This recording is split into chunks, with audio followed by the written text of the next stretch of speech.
Lamech is a biblical figure mentioned in the book of Genesis, both in the Cain and Seth genealogies.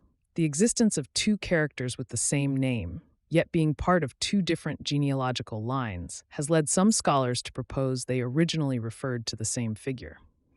The Lamech of the Cain genealogy is characterized as being the first polygamist in the Bible. He had two wives, Adah and Zillah.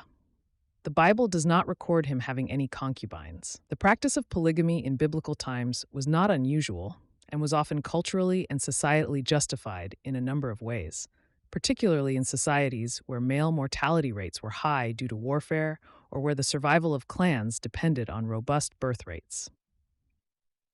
One must consider that in ancient times, human societies were primarily agrarian, and having a large number of children meant more helping hands for various agricultural chores. Women in these societies were also economically dependent on men, and marriage was an essential economic security measure for them, and hence the practice of polygamy was socially accepted. Moreover, barrenness was considered a curse, and having many wives increased the chances of having more children. However, it's important to note that the Bible contains several polygamous relationships, but it does not explicitly approve of it. In many instances, polygamy is actually shown to lead to domestic strife and conflict. Lastly, while the Bible records various societal practices such as polygamy, it doesn't mean it endorses them. In fact, several biblical texts promote monogamy as an ideal. For example, according to Genesis 2:24, "A man shall leave his father and his mother and be joined to his wife, and they shall become one flesh." The circumstances of Lamech's marriages to Adah and Zillah are not detailed in the biblical text.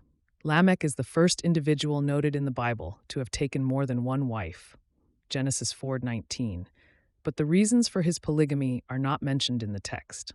It could be speculated that socio-economic factors, a desire for status, or the cultural practices of his time influenced his decision. His two wives, Adah and Zillah, are mentioned by name.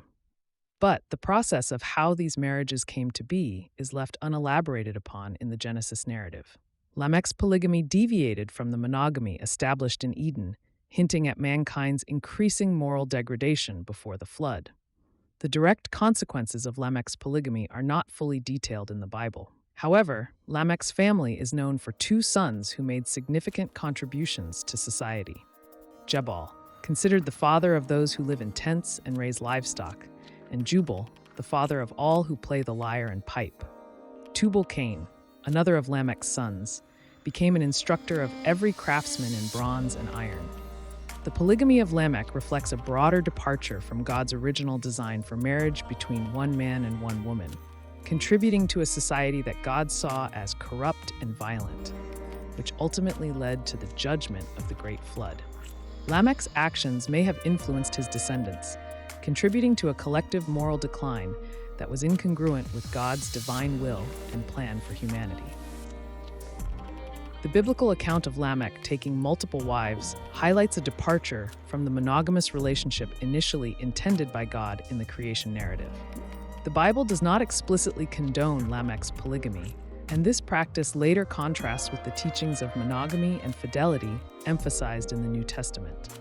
This narrative can be interpreted as a cautionary tale, showing how deviation from God's plan for marriage can contribute to societal decay. As followers of God, the account of Lamech encourages believers to uphold the sanctity of marriage as a covenant between one man and one woman, remaining faithful and true to the principles of monogamy and family unity as ordained by God.